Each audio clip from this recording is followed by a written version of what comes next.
Ready? Okay, everyone, we're going to get started. I'm going to introduce Nick, who's going to be presenting. So what the heck is that radio thing anyway?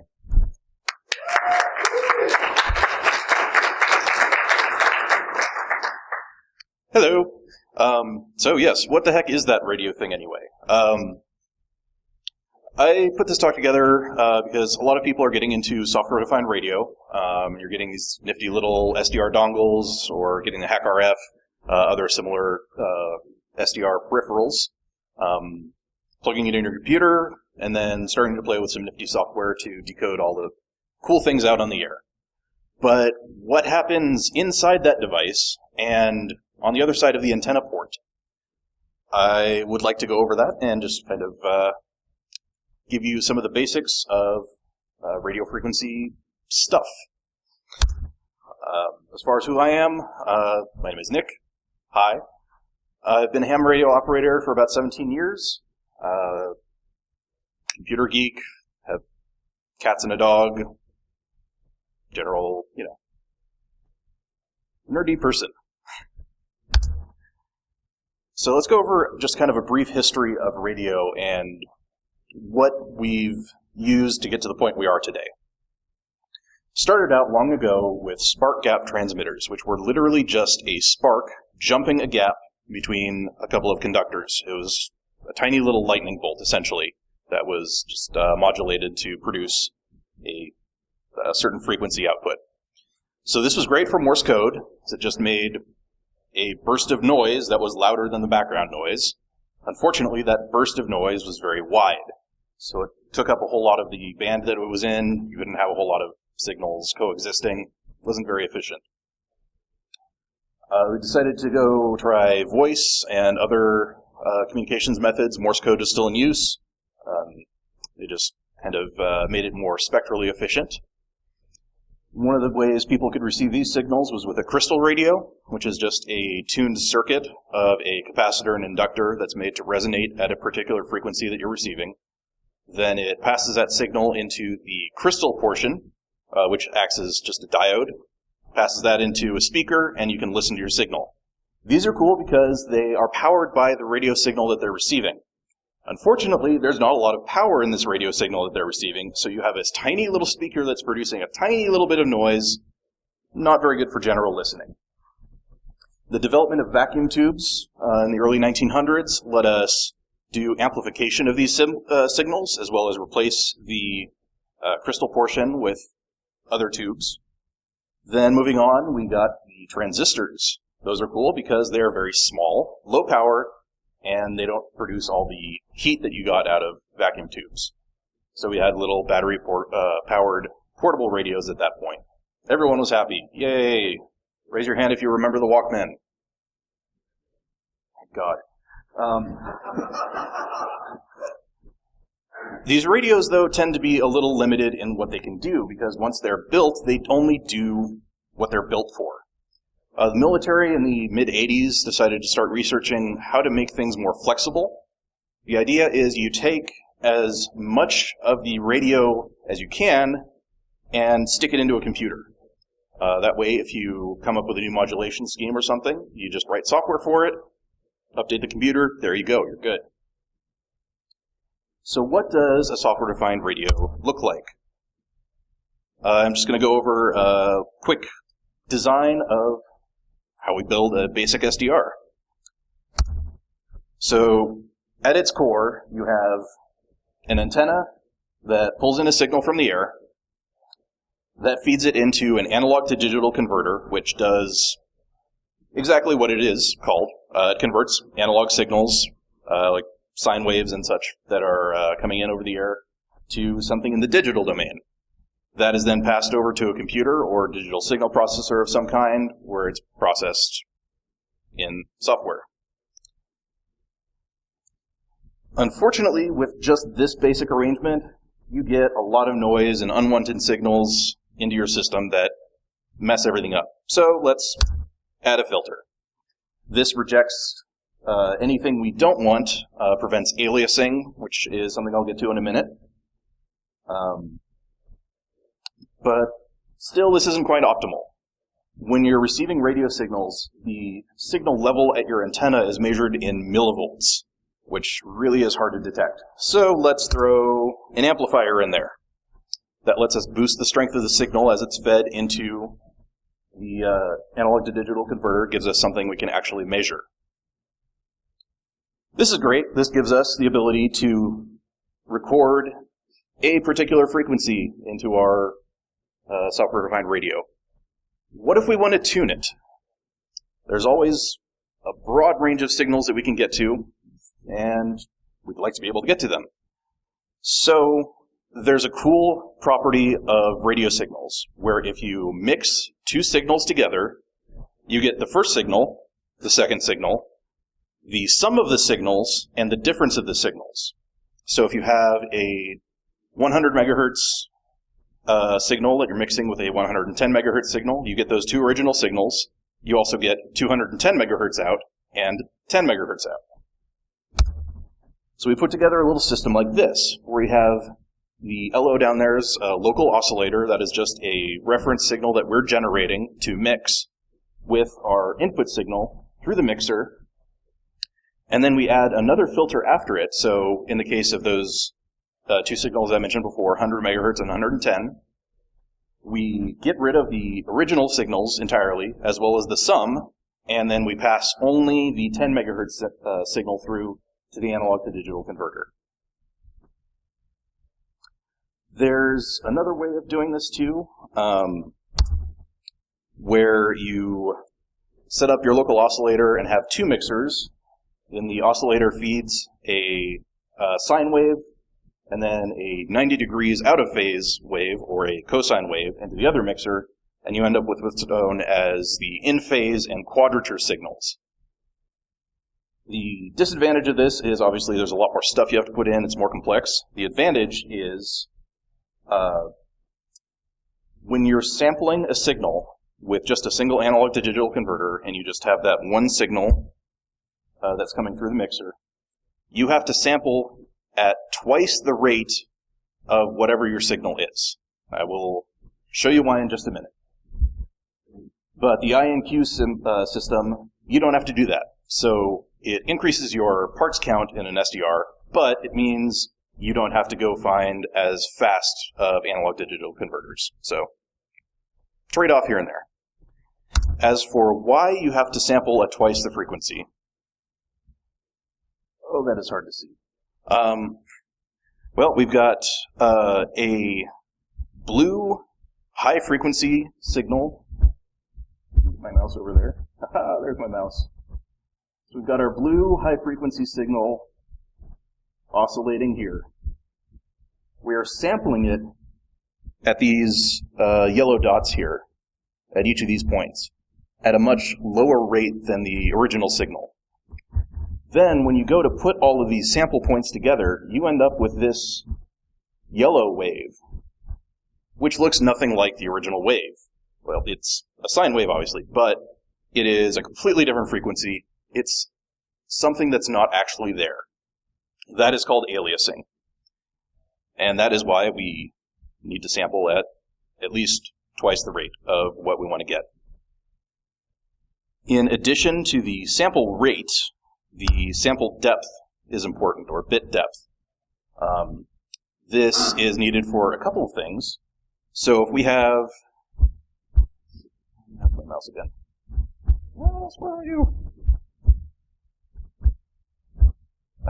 There we go. So we've got the signal over on the left.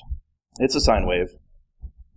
And if this is an amplitude modulated signal, meaning that the actual strength of the signal is what encodes the information for you, trying to see any kind of difference in the amplitude where this is your sample size, or basically the bin in which you can store this sample, you're not getting any information out of this. You're saying, okay, yes, there is a signal here.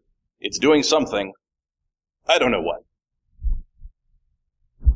Over here, we've got a whole bunch more samples, a whole bunch more data available in each sample. And that lets us see, okay, how strong is the signal at each of these points? Something else it's important for is what's known as dynamic range, which is the difference that you can resolve. I'm saying that backwards. It is the difference between two signal strengths that you can resolve. So if you have a really strong signal and a really weak signal, if you don't have enough sample or enough data stored for each sample, then you're not going to be able to see that smaller signal when that large signal is maxing out your bit bucket, basically. It's the same kind of concept as when you take a picture of a bright scene outside and you've got a shaded tree. You can either have the shaded tree in view and the bright sky be totally blown out, or the bright sky be in view and the shaded tree be completely in shadow that you can't see. Same thing, your camera doesn't have enough dynamic range to resolve that full range of light. What is it we are actually receiving? This is a chart of the United States frequency allocation spectrum. It has a ton of stuff on it. This usually comes in a 24 by 36 poster, and you got to get really close to actually see what is going on. This covers from 3 kilohertz to 300 gigahertz, and a hertz is just a measurement of the cyclic rate of a signal.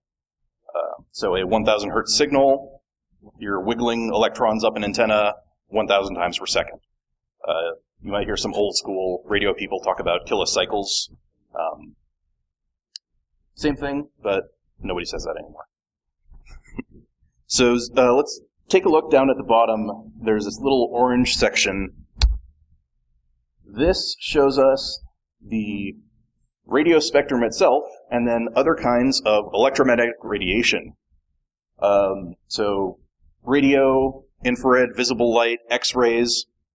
It's actually all the same. It's just as you go further over, it's significantly higher frequencies. And then just a little zooming in part of that spectrum. You can see there's still a ton packed in there.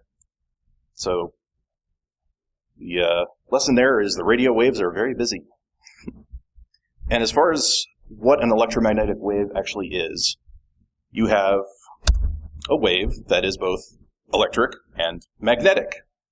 You have the electric field component would be in, say, in this case, the vertical plane. It's wiggling along. And corresponding to it in the horizontal plane is the magnetic wave, also wiggling along. You pull those out of the air with an antenna. An antenna just can be a piece of wire, can be those funny things you see hanging up on your house to pull in TV signals. But all it does is it resonates at a particular frequency, and when a signal comes in at that frequency, it induces a voltage in your antenna, which can then be detected by your receiver. Antennas themselves are pretty cool. They are, like I said, tuned to radiate or receive as well at a particular frequency. They also have a certain amount of bandwidth specified. Bandwidth in RF is not the same as bandwidth in internet. It is literally just the width of the band. So if you have an antenna that's tuned for 200 megahertz and it has a bandwidth of 10 megahertz, it would cover from 195 to 205 pretty well. Antennas have a property listed known as gain. Some people see this as, oh, this is how much power my antenna increases. Actually, all it is how much power your antenna focuses. You don't get something for nothing. So wherever you're increasing your amount of signal, you are decreasing the amount of signal in another area. This is a polar radiation chart. This indicates a highly directional antenna. You can see that it's got these large lobes of signal pattern off to the right in both the vertical and horizontal planes. But over on the sides and back, there's basically nothing at all.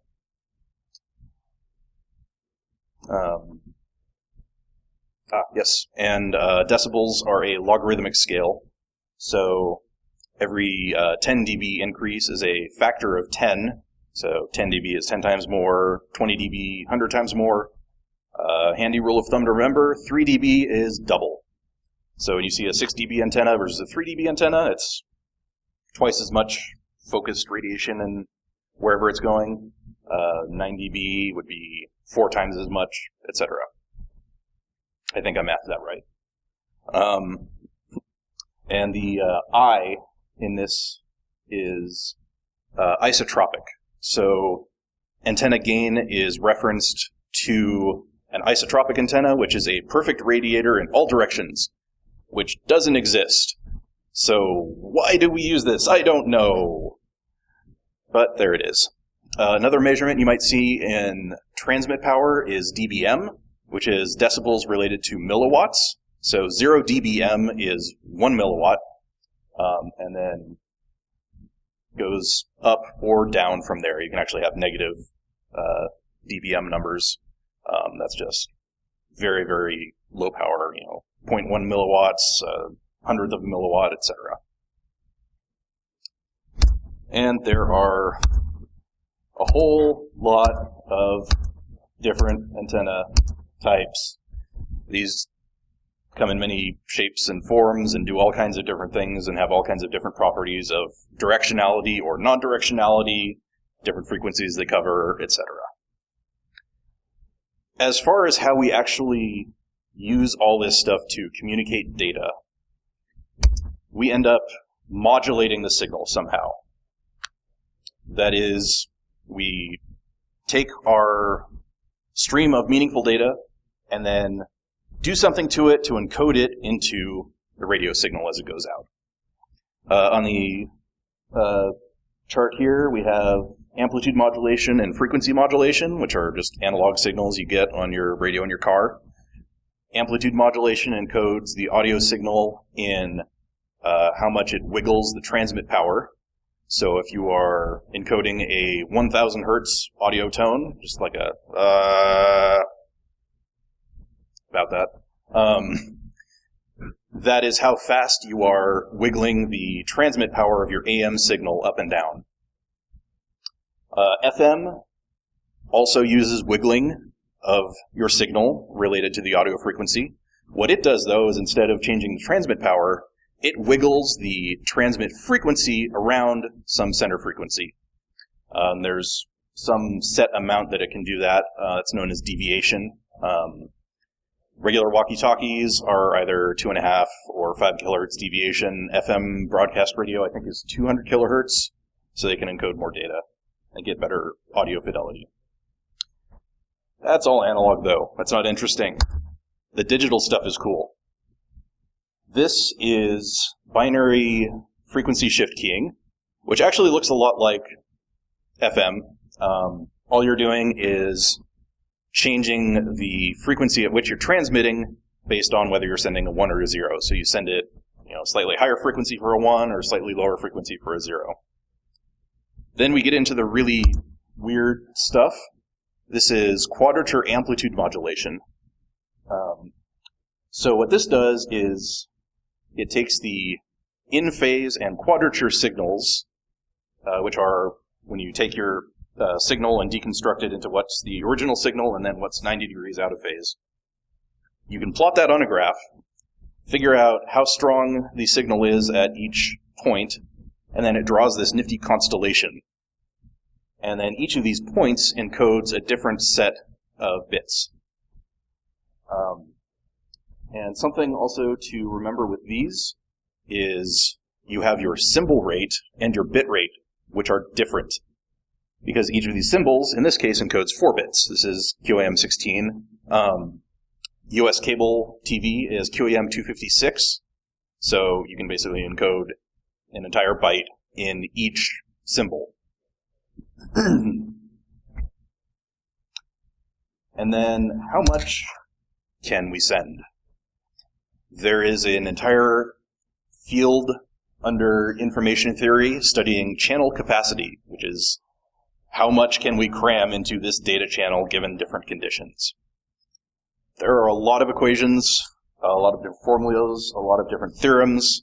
The Shannon-Hartley theorem is one of the more basic, easy ones to reference. This deals with a data channel that has a particular type of noise distribution in it. So if we take this formula, plug in some numbers, and say we have a signal that's 20 megahertz bandwidth. Our signal strength as received is negative 70 dB. Our noise floor, so what the actual level of noise is below our signal, is negative 90 dB. According to this, we could cram a maximum of 86 megabits per second through. So if we take that same condition and then we say, okay, we're going to bump up our signal and improve our noise floor. Let's give ourselves 50 dB of range, of headroom, rather than 20 dB. It goes up to only 112 megabits per second. That's not too much more. Because, again, when you're looking at the relative signal strengths, they're measured in decibels, which is logarithmic. So when you make changes like that, the bit rate is going to be a logarithmic relationship as well. Now, if we take those same conditions and just double our bandwidth, then we actually fully double our data rate as well. Those are a linear progression. So signal, you can play with a little, but unless you make huge gains, it's not going to make a significant difference. But if you can give yourself a lot more RF bandwidth to play with, that helps a lot. Also, there are the MIMO systems, like with 802.11ac, where you have the 2x2 or 3x3 streams. That also helps quite a bit. It's not linear. I don't actually know what the correlation is. I don't believe it's logarithmic, though, with the number of streams. And that's all I have to talk about with radio today. I've got a bunch of resources, and oh god, those links don't show up. But I'm going to put my slides online. There are references here for some ARRL resources, which is the Amateur Radio Relay League. It's the organization that handles ham radio stuff in the U.S. There's also some training videos from Michael Osman, who made the Hack RF. Some cool stuff there. And then there's the wireless CTF training. They just had a talk, actually. Good stuff. So, this is Mm-hmm. like the Hello World SDR. You got like not the Hack RF one, on the $20. Yes. Right? Those. Sorry. What is Hello World? Okay. So, the question is, what is the Hello World of SDR? And yes, one of those little $20 RTL dongles that you can find on eBay, or Newelec is a good company. They've got some good stuff. Yes, NOO Elec. Grab one of those devices. It's a TV tuner dongle that has a hacked driver that turns it into a general purpose receiver. It's very cool. And then the first video in Michael Osman's series will show you how to use the GNU Radio Companion software to build yourself an FM broadcast receiver in software. And that's pretty cool. So you can set it up and put together all these filter elements, and then, hey, you can listen to broadcast radio. Not serious. Not with that. No, you'd have to. They encrypt their stuff, so you can. There are things you can do to receive the bit stream. Yeah. 104.7. Yep. There you go.